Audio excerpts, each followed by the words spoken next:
அதிமுக ஒன்றிணைக்கக்கூடிய பணியில மத்திய அமைச்சர் அமித்ஷாவோட திட்டம் தோல்வி அடைஞ்சிருச்சுன்னு சொல்லி நாங்க என்டிஏ கூட்டிலிருந்து வெளியே வந்து டிடிவி தினகரன் அறிவிச்சிருக்காரு. நான் அண்ணன் டிடிவி அவங்ககிட்ட பேசினேன். ஒரு மிக முக்கியமான ஒரு தலைவர்.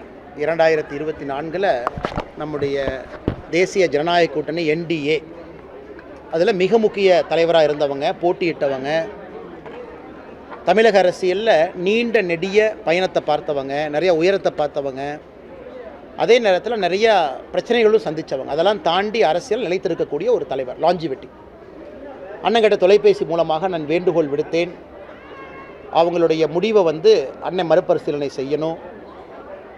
அண்ணன் நம்ம தமிழ்நாட்டில் 2026 நம்முடைய தேசிய ஜனநாயக கூட்டணியுடைய இலக்கு என்பது மக்களுக்கு நல்ல ஒரு ஆட்சியை கொடுக்கணும், மக்களுக்கு நல்ல ஒரு வித்தியாசமான, மக்களுக்கு தொலைநோக்கு பார்வை இருக்கக்கூடிய, சட்டம் ஒழுங்குக்கு முக்கியத்துவம் கொடுக்கக்கூடிய ஆட்சி கொடுக்கணுங்கன்னா, அதனால் கண்டிப்பாக நீங்கள் உங்களுடைய முடிவை மறுபரிசீலனை செய்ய வேண்டும் என்று அண்ணன் டிடிவி அவர்கள்ட்ட வேண்டுகோள் வைத்திருக்கின்றோம். நானும் வச்சுருக்கேன், அதே மாதிரி நிறைய பேர் வச்சுருக்கிறாங்க.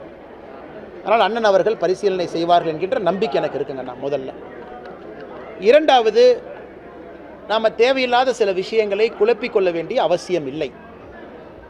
நம்முடைய மத்திய உள்துறை அமைச்சர் திரு அமித்ஷா அவர்கள் தேசிய ஜனநாயக கூட்டணி விரிவுபடுத்தப்பட்ட பொழுது ஏப்ரல் மாதம் உங்களுக்கு தெரியும் 10ஆம் தேதி 9-10 சென்னையில் இருந்தாங்க.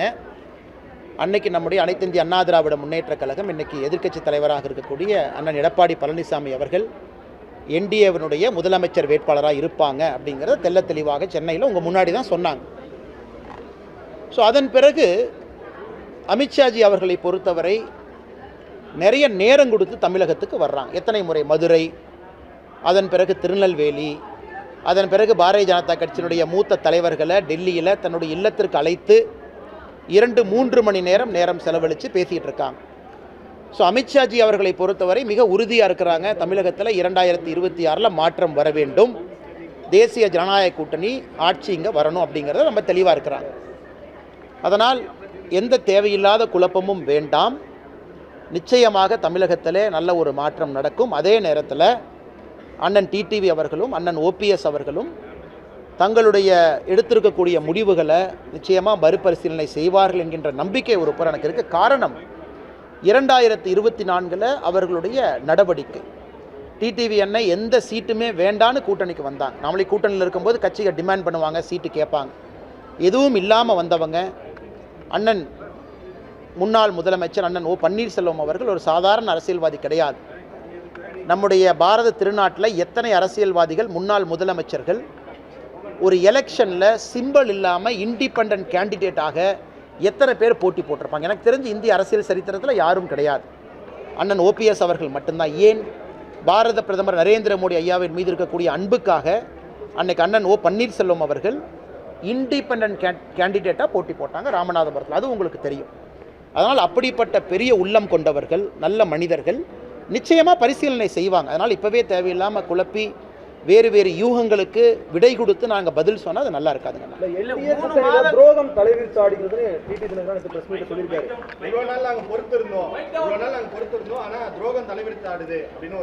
ஆனால் அண்ணன் டிடிவி அவர்களை பொறுத்தவரை காட்டுமன்னார் கோவிலில் நேற்று சாயங்காலம் பத்திரிகை நண்பர்களை பார்த்து பேசினாங்க. அதுக்கு நான் பதில் சொல்வது சரியாக இருக்காதுங்கன்னா அண்ணன் சில கருத்துக்களை முன் வச்சிருக்கிறாங்க. அதையெல்லாம் கூட இங்கே இருக்கக்கூடிய தலைவர்கள் எல்லோரும் அதெல்லாம் பார்ப்பாங்க, பேச வேண்டிய நேரத்தில் பேசுவாங்க.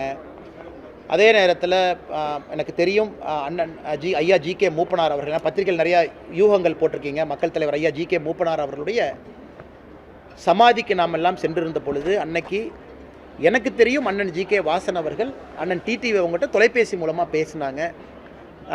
அதனால் பிரச்சனை எங்கேயுமே கிடையாதுங்கண்ணா. இந்த நிகழ்ச்சி கூப்பிடல அப்படின்னு இல்லை, அது எல்லாம் கூட அங்கங்கே அது ஸ்டார்ட் ஆகிட்டு இருக்கு. இன்னொரு பக்கம் தேசிய ஜனநாயக கூட்டணியை பொறுத்தவரை வலிமையடைந்து வருகிறது. இன்னொரு பக்கம் எதிர்க்கட்சி தலைவர் அண்ணன் எடப்பாடி பழனிசாமி அவர்கள் சுற்றுப்பயணத்தில் இருக்கிறாங்க. ஸோ எல்லோரும் வேலை செய்கிறாங்க. பாரதிய ஜனதா கட்சியை பொறுத்தவரை பூத்தை பலப்படுத்திக்கிட்டு இருக்காங்க. எல்லா வேலையும் நடந்து கொண்டிருக்கிறது எல்லா நேரத்திலும். அதனால் சின்ன சின்ன பிரச்சனைகள் இருந்தாலும் கூட அதெல்லாம் களையப்படும் அப்படிங்கிறது என்னுடைய நம்பிக்கைங்கன்னா. அதனால் ஏன்னா அந்தளவுக்கு மெச்சூர்ட் லீடர்ஷிப் இங்கே இருக்காங்க, தொலைநோக்கு பார்வை இருக்கக்கூடிய தலைவர்கள் இருக்கிறாங்க. 2026 பொறுத்தவரை டீம் ஒர்க்காக சின்ன சின்ன பிரச்சனைகள்லாம் கடந்து தொலைநோக்கு பார்வையில் திராவிட முன்னேற்ற கழகம் தலைமையில் இருக்கக்கூடிய இந்தி கூட்டணி அந்த ஆட்சியை தமிழகத்திலிருந்து அகற்றணும், மக்களுக்கு ஒரு நல்ல ஒரு ஆட்சியை கொடுக்கணுங்கிற நோக்கம். அதனால சின்ன சின்ன விஷயங்கள் எல்லாம் களையப்படும் என்கின்ற முழு நம்பிக்கையும் எனக்கு இருக்கு. இல்ல 3 மாத காலத்துல அதிமுக ஒருங்கிணைக்கக்கூடிய பணியில தோல்விங்கிறாங்க. 3 மாதம் அண்ணா நான் அதுக்குள்ள போக அதுக்குள்ள நான் போக விரும்பலைங்கன்னா நம்ம ஒருதலை பட்சமாக நான் பேச விரும்பலை. நம்மை பொறுத்தவரை என்டிஏ என்பது நிறைய குரூப்பிங்ஸ் உள்ள இருக்கிறாங்க. தேசிய ஜனநாயக கூட்டணியில் எல்லோருமே இருக்கிறாங்க. பரஸ்பரம் வேறு வேறு கூட்டணியில் இதற்கு முன்பு இருந்தவங்க இன்னைக்கு என்டிஏல இருக்கிறாங்க. ஏன்னா ஒருமித்த கருத்து என்ன, 2026 மாற்றம் வரணும் அப்படின்னு.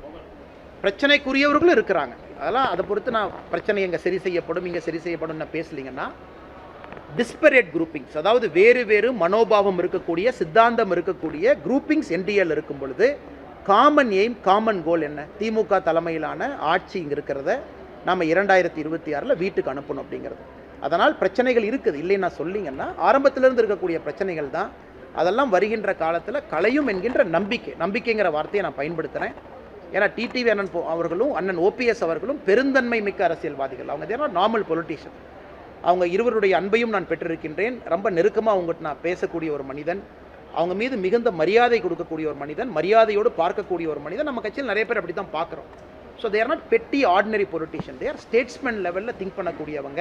அதனால் நிச்சயமாக நல்ல ஒரு கூட்டணி அவங்க மறுபரிசீலனை செய்வார்கள் என்கின்ற நம்பிக்கை இருக்குது.